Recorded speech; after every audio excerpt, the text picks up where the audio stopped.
एक सीरीज हारना नॉर्मल हो सकता है, लेकिन लगातार आयरलैंड से 0-2 से और फिर इंग्लैंड से 0-4 से ये सिर्फ एक डिफीट नहीं है, एक वार्निंग है, एक सवाल है कि टीम इंडिया के साथ ऐसा क्यों हुआ।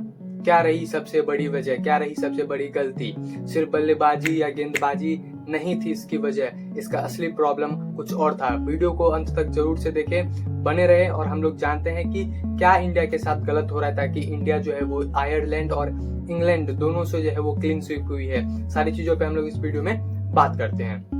तो इंग्लैंड टूर से पहले फैंस को बहुत ज्यादा उम्मीद थी कि young team India overseas condition में अपनी वहां पे जो है वो परचम लहराएगी, अपनी छाप छोड़ के आएगी, अपना पहचान बनाएगी। पहले मैच में बारिश की वजह से जो है वो रिजल्ट नहीं रहा, हम आयरलैंड से हार के गए थे, लेकिन as a captain Shreyas Iyer team India को और फैंस को भी ये उम्मीद थी कि आयरलैंड से हम जो हारे हैं वो हमारी गलती नहीं, एक महज इत्तेफाक हो सकता है और इंग्लैंड पे हम जो है वो कमबैक करेंगे और कहीं ना कहीं जो है वो टीम इंडिया जो है वो फिर से एक नई डायरेक्शन में जाएगी। जिस टीम इंडिया को हम लोग जानते हैं वैसा परफॉर्मेंस टीम इंडिया करेगी, लेकिन ऐसा कुछ नहीं हुआ। पहले मुकाबले की अगर हम बात करें तो वहां पे इंडिया 7 विकेट खोकर 189 रन उन्होंने बनाया। अभिषेक शर्मा उसके बाद श्रेयस अय्यर की एक अच्छी पारी वहां पे रही, लेकिन बारिश की वजह से जो है वो पहला मैच जो है वो रिजल्ट नहीं आया और इंडिया कहीं ना कहीं लगा चलो भाई साहब पहला मुकाबला नहीं आया, दूसरे मुकाबले में हम आएंगे। लेकिन भाई साहब दूसरे मुकाबले में ही कहीं ना कहीं वार्निंग साइन हम सभी को मिल गया।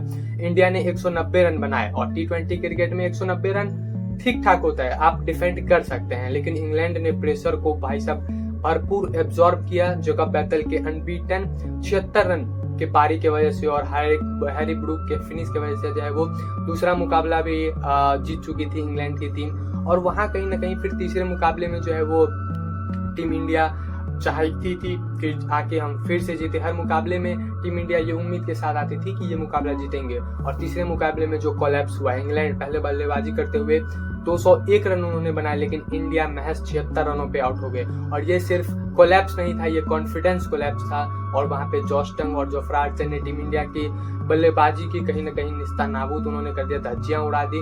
और उसके बाद टीम इंडिया जो है वो चौथे मुकाबले में जब आई तो वहां पे बॉलिंग कोलैप्स हम सभी को देखने को मिला। अगर हम चौथे मुकाबले पे बात करें तो सिर्फ बल्लेबाजी प्रॉब्लम, तीसरे मुकाबले तक तो सिर्फ बल्लेबाजी प्रॉब्लम लग रही थी, लेकिन चौथे मुकाबले में हमारी गेंदबाजी कहीं ना कहीं उतनी बेहतरीन नहीं हुई।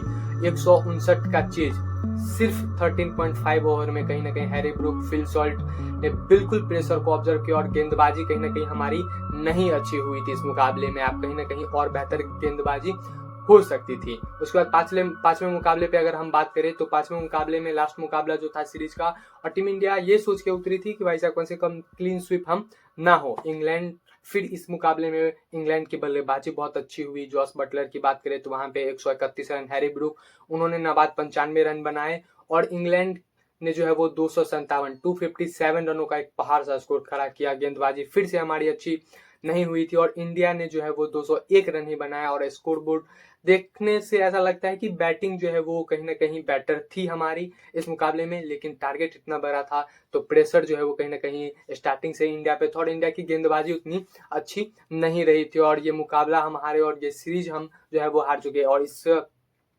सीरीज की अगर हम बात करें तो टीम इंडिया के साथ क्या गलत हो रहा है, बैटिंग भाई साहब इनकंसिस्टेंट है, बॉलिंग एग्जीक्यूशन अच्छे से नहीं हो रहा है भाई साहब। हम प्रेशर के बाद जो है वो प्रेशर को अच्छा झेल नहीं पा रहे हैं, प्रेशर में जो है वो कम बैक नहीं कर पा रहे हैं, मोमेंटम कहीं ना कहीं लूज करना है, पार्टनरशिप का ब्रेक होना कहीं ना कहीं, ये सारी चीजें जो है वो कहीं ना कहीं टीम इंडिया के साथ गलत हो रही थी। टीम इंडिया इस चीज की वजह से जो है वो कहीं ना कहीं हार रही थी। फील्डिंग की बात करें तो फील्डिंग भी उतनी बेहतरीन नहीं होती, इन फील्ड में हम अच्छा जो है वो थ्रो नहीं कर पा रहे थे, गेंदबाजी जो है वो बाउंड्री दे रहे थे, कहीं ना कहीं गेंदबाजी तो भाई साहब अच्छी हुई नहीं रही थी, फील्डिंग कहीं ना कहीं और बेहतरीन हुई, कैचेज हमने बहुत छोड़े हैं। तो इस सीरीज में बल्लेबाजी, गेंदबाजी और फील्डिंग तीनों डिपार्टमेंट में कहीं ना कहीं टीम इंडिया का परफॉर्मेंस उतना बेहतरीन नहीं आया था और उस वजह से जो है वो कहीं ना कहीं हम हारे। और इस सीरीज जो है वो सबसे बड़ा लेसन यही है कि मॉडर्न T20 में सिर्फ टैलेंट जो है वो जरूरी नहीं होता, टैलेंट से हम नहीं जीता जा सकता, एग्जीक्यूशन, इंटेंट और एडेप्टेबिलिटी का जो है वो इक्वली इंपॉर्टेंस कहीं ना कहीं है।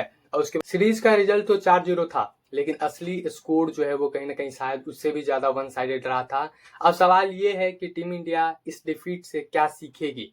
आपके हिसाब से सबसे बड़ी वजह क्या थी टीम इंडिया के हार की, सीरीज हार की, क्लीन स्वीप की बल्लेबाजी, गेंदबाजी या फिर फील्डिंग या कैप्टेंसी, टीम सिलेक्शन, आपका क्या ओपिनियन है कमेंट में जोर से बताओ। और ऐसी खबरों के लिए चैनल को सब्सक्राइब, नोटिफिकेशन बेल को जोर से दबा दें। मिलते हैं किसी अगले वीडियो में, तब तक के लिए bye bye, tata and take care. जय हिंद, जय भारत।